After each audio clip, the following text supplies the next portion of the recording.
Masih di menjemput berkah. Bismillah. Liv, Siap. kita harus nyapa sahabat kita. Yang saya kalau ketemu sahabat kita ini, saya nggak pernah ngelihat dia tuh galau. The one and only Kang Alim. Kang Alim. Assalamualaikum, Kang. Assalamualaikum. Waalaikumsalam Selalu warahmatullahi senyum, wabarakatuh. selalu cerah. Saya tuh nggak pernah Berikan ngeliat ini ya energi positif. Semua Iya. yang Kang Alim rasakan selalu diekspresikan lewat Tulis. Masya Allah. tulisan dan lukisannya. Kang lagi nulis apa nih Kang di pagi hari ini Iya. Kang? Saya menuliskan ayat Al-Quran surat Ar-Ra'd ayat 28 Mas Temi, Ustazah, yang berbunyi A'udzubillahi minasyaitonirrajim.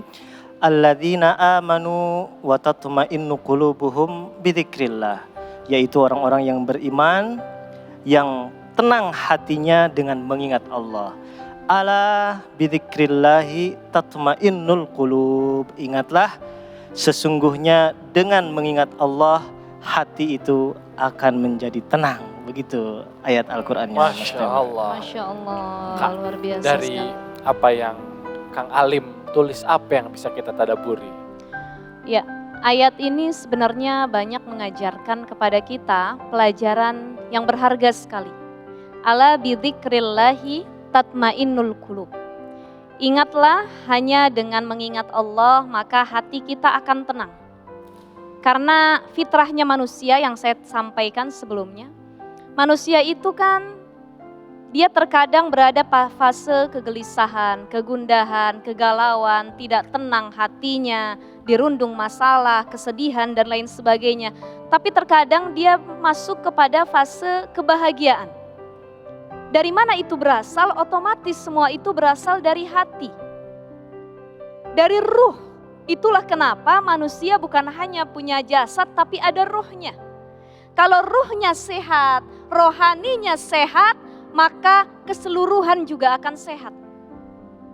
Kalau kita sedang tidak enak, masalah hidup begitu banyak, tidak ada solusi jalan keluar sama sekali, tidak ada orang yang bisa membantu permasalahan kita, ternyata solusinya satu, bidzikrillah tatmainnul qulub.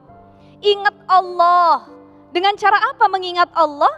Ayat ini menegaskan kepada kita, media mengingat Allah itu banyak. Kita jalan-jalan, melihat keindahan alam, tadabur alam, itu kan mengingat Allah. Ketika melihat yang indah kita ucapkan subhanallah, walhamdulillah, wala ilaha illallah, wallahu akbar, masya Allah, indah sekali gunung ini. Subhanallah, luas sekali lautan ini. Ini salah satu bidzikrillah, ngingat kekuasaan Allah, ngingat Allah. Makanya orang kalau pengen hatinya tenang, kalau kata anak muda zaman sekarang healing. Healing dong, kan?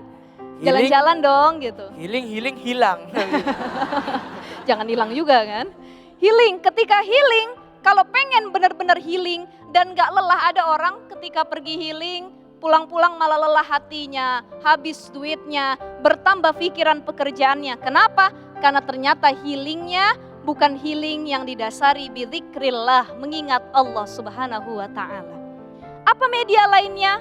Bidzikrillah, mengingat Allah itu membaca Al-Quran, qiraatul Quran, orang yang mendawamkan Al-Quran. Bukan hanya dihafal secara lisan saja, tapi diamalkan secara hati dan perbuatan. Tenang. Hidupnya tenang, bahagia.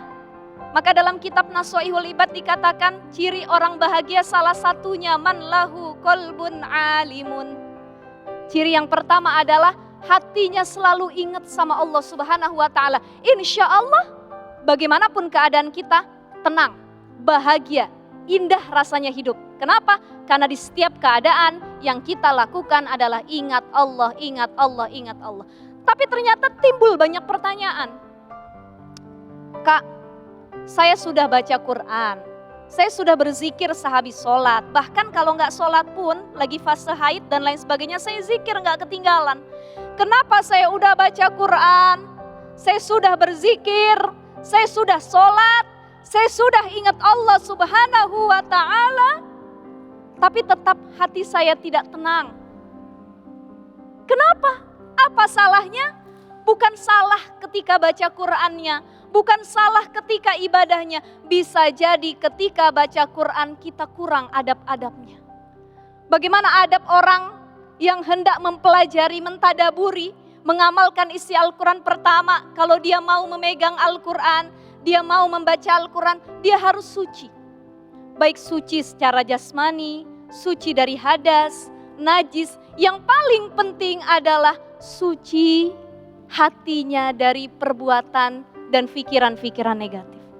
Ya Allah, selama ini saya banyak lupa sama Allah.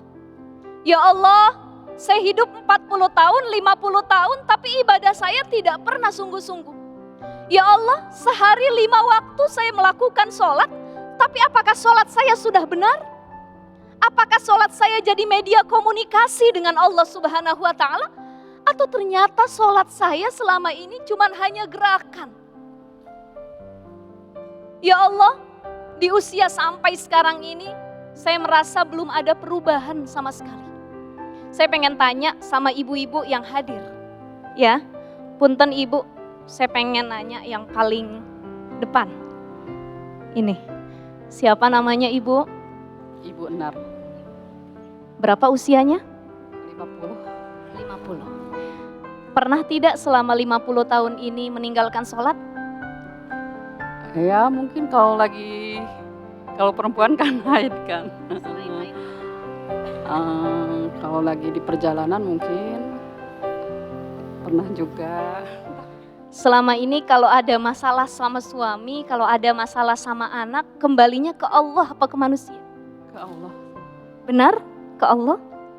Bagaimana cara kembalinya ke Allah? Iya melaksanakan sholat itu. Bersujud. Curhatnya sama Allah.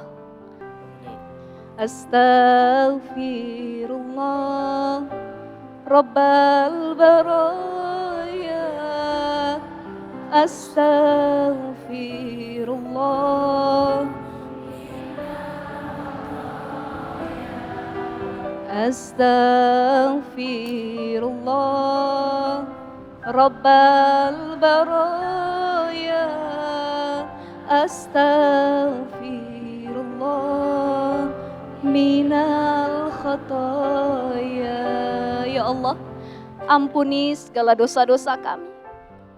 Baik dosa kami kepada suami kami, dosa kami kepada anak-anak kami, dosa kami kepada orang tua kami yang mungkin tidak bisa kami balas lagi ya Allah. Orang tua kami sudah wafat, ayah ibunda kami sudah tidak ada di dunia. Paling tidak ya Allah, kalau kami galau saat ini sebab tidak bisa membahagiakan kedua orang tua, mudahkanlah kami untuk terus tetap menyambung silaturahim kedua orang tua kami. Mudahkanlah kami untuk terus berbuat baik kepada keluarga orang tua kami. Dan jadikanlah kami anak yang solih ya Allah.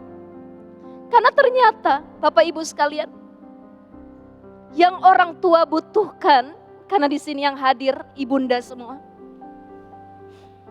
Yang orang tua butuhkan itu bukan harta anak, betul nggak? Bu, apa yang ibu butuhkan dari anak? Doa dari anak. Apa yang ibu butuhkan? Doa. Ternyata yang paling dibutuhkan oleh orang tua adalah doa dan kesolihan dari anak-anaknya. Kelak nanti kalau kita masuk ke dalam kubur, bukan harta yang menolong kita, bukan jabatan yang menolong kita, bukan popularitas yang menolong kita, dan bukan hal apapun yang menolong kita, tapi salah satunya adalah awaladin solihin yada'ulah, doa anak soleh yang senantiasa mendoakan kedua orang tua. Maka beruntunglah orang tua yang anaknya dekat kepada Al-Quran. Beruntunglah orang tua yang meninggalkan dunia ini, tapi anaknya gemar beribadah. Beruntunglah orang tua yang punya anak, tetapi anaknya mendedikasikan waktunya sepenuhnya untuk beribadah kepada Allah Subhanahu wa Ta'ala. Karena orang tua yang rugi adalah orang tua yang kelak meninggalkan dunia, tapi dia tidak punya amal apapun. Salah satunya doa dari anak yang solih dan solihah. Mudah-mudahan kegalauan yang kita rasakan di dunia ini bukan hanya kegalauan terkait perkara dunia saja, tapi kegalauan yang membuat kita semakin dekat kepada Allah Subhanahu wa Ta'ala. Kegalauan yang menyadarkan kita bahwa sebenarnya kita di dunia cuman singgah, Bu. Dunia ini cuman rest area, bukan tempat tinggal kita sesungguhnya. Makanya ada orang yang mengatakan dunia ini singkat. Waktunya cuman antara azan dengan iqomah. Kita lahir kemudian kita mati. Disitulah jeda waktu yang seharusnya kita gunakan waktu kita sebaik mungkin untuk galau terkait hal-hal yang baik. Galau di saat orang lain amal ibadahnya lebih banyak dari kita. Galau di saat orang lain lebih rajin zikirnya daripada kita. Galau ketika ada orang punya anak tapi soleh-soleha semuanya. Galau ketika orang berhasil mendidik anaknya jadi penghafal Quran tapi kita malah sebaliknya. Galau ketika orang punya harta tapi digunakan untuk sedekah. Kita selama ini punya harta hanya dipakai untuk hura-hura. Jadi semoga kegalauan kita bisa mengingatkan diri kita untuk lebih taat dan lebih dekat kepada Allah Subhanahu wa taala. Masya Allah. Masya Allah. Banyak sekali renungan dan juga ilmu yang kita dapat dari Kak Syifa pada pagi hari. Dan setelah ini kita masih akan mendapatkan vitamin dan juga kesimpulan tentang tema pada pagi hari ini. Ya. Tentunya di mana lagi kalau bukan di Menjemput Berkah. Bismillah. Wah, ini kayak dari mahasiswa nih Bang Tem nih. Ustazah dia bilang, udah jalani hubungan sama seseorang selama 3 tahun. Akhir-akhir ini galau banget karena ngerasa dosanya banyak. Tapi kalau dinikahin belum cukup tabungannya. Nah, ini salahnya siapa Dilanjutin tuh? dosa, dinikahin Jadi udah 3 belum tahun, siap. Nah, akhirnya ngerasa aduh ini kayaknya udah terlalu lama dan ngerasa dosa. tahu nggak Iya. ini yang salah siapa Ustazah? Yang salah dia. Orang nabung uang dia tabung dosa ya kan?